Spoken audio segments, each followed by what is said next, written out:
This presentation is brought to you by Arizona State University's Julianne Wrigley Global Institute of Sustainability and a generous investment by Julianne Wrigley.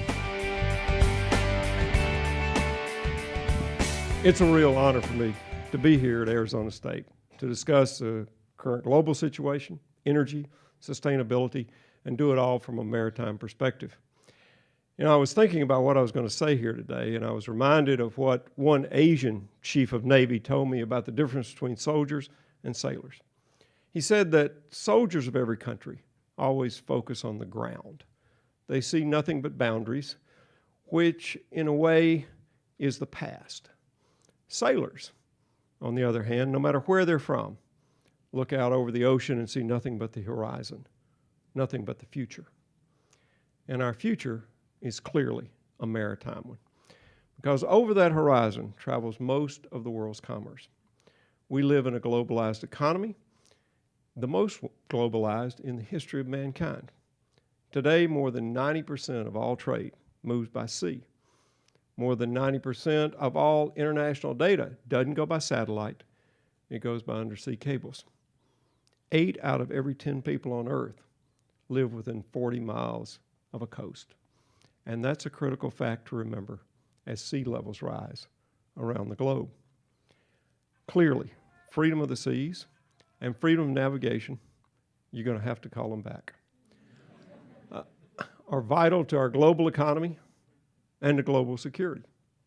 It's no coincidence that global trade, the global economy, and global prosperity have risen dramatically since the end of World War II, a period in which maritime security and open sea lanes for every nation engaged in peaceful trade have been maintained by the presence of the United States Navy.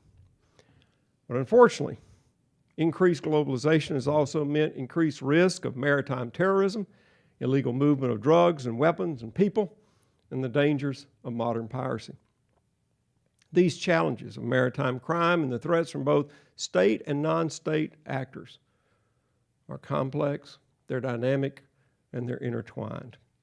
So it's clear that for the next decade and beyond, our greatest opportunities for global economic advancement and many of our greatest challenges to global security will involve the maritime domain, making naval forces more important than ever. Because uniquely, naval forces offer the capability to provide presence, which really means just being in the right place, not just at the right time, but all the time.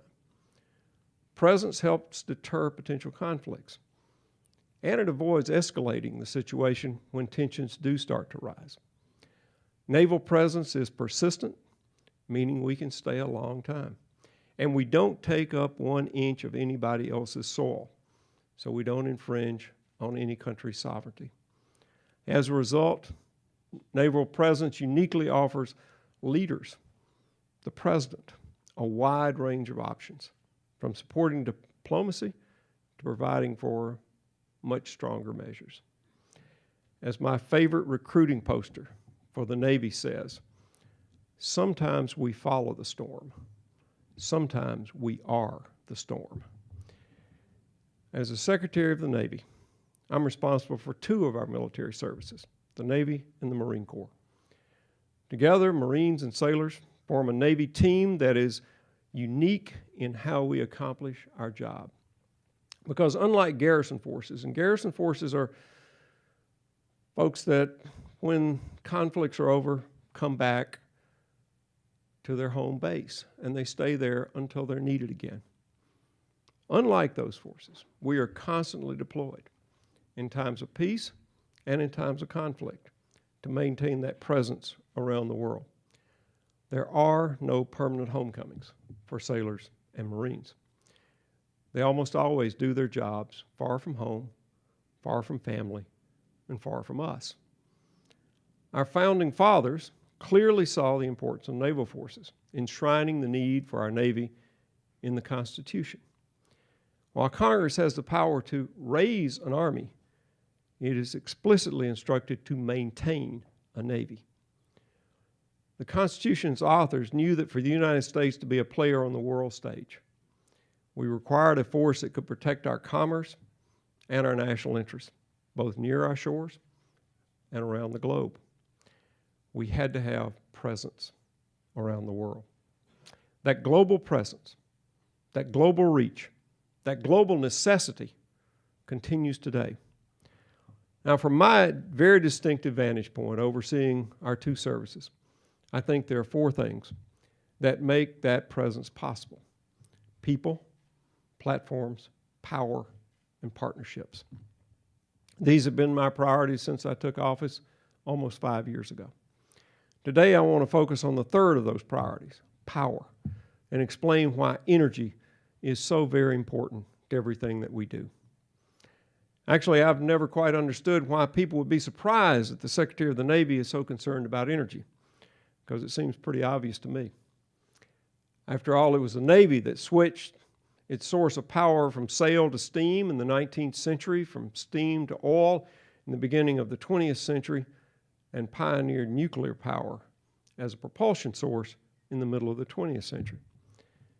And by the way, every single time we made one of those dramatic changes in energy, there were naysayers who spoke and worked against that change.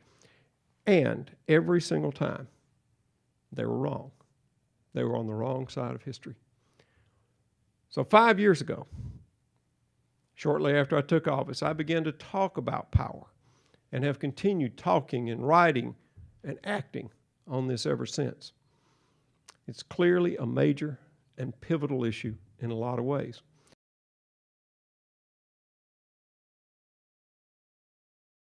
This presentation is brought to you by Arizona State University's Julianne Wrigley Global Institute of Sustainability for educational and non-commercial use only.